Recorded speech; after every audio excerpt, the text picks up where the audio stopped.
Привет. Мода на все винтажное периодически появляется и исчезает. Это касается и области наручных часов. Сколько уже мы видели перевыпусков, переизданий за последние годы.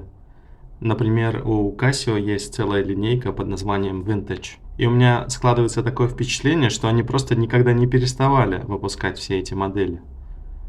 И сегодня у меня одна из таких моделей A163WA. And a Casio.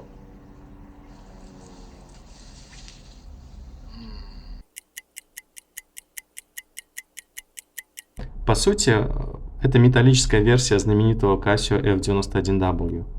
И, на мой взгляд, выглядит намного красивее. Однако корпус представляет собой всего лишь хромированную пластмассу. А вот задняя крышка и браслет выполнены из нержавеющей стали. Общий вес составляет 45 грамм. Ширина корпуса 33 мм, высота 38 мм.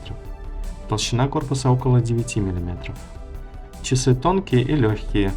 Вы едва почувствуете их на своем запястье. На дисплее отображаются часы в 12 или 24 часовом формате, а также минуты и секунды. Сверху день недели и дата. Над часами мелким шрифтом обозначение либо 24, либо AM/PM до полудня после полудня, в зависимости от выбранного формата времени. Все настройки и режимы управляются 3 кнопками. Функции очень простые: будильник и секундомер. В режиме будильника вы также можете включить или выключить ежечасный сигнал, а в секундомере можно делать отсечки по кругам. Подсветка зависит от того, насколько свежая батарейка. Здесь батарейка работает уже больше года, и подсветка очень похожа на то, что стоит в F91W. Хорошо видны часы и первый порядок минут. В целом время читается, но подсветка, как видите, посредственная. Использование подсветки приведет к более быстрому разряду батареи. Срок службы батарейки 7 лет по заверениям Casio. Браслет изготовлен из нержавеющей стали. Он, на удивление, выглядит достаточно красиво, но руке лежит приятно. Что мне еще нравится в этом браслете, так это то, что его можно легко отрегулировать до нужной длины.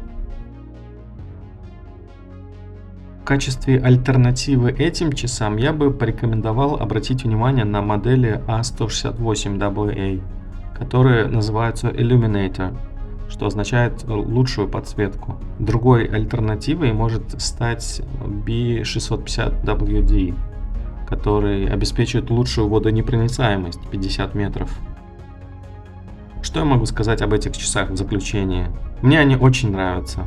У них классический дизайн, который напоминает мне 80-е и начало 90-х.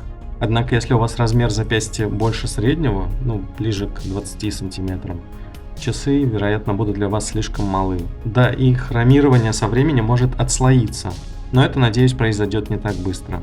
Еще одна вещь, о которой следует помнить, это водонепроницаемость, которая минимальна.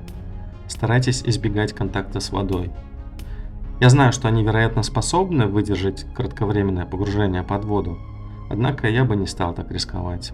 И последний недостаток, который хотелось бы отметить, это плохая подсветка.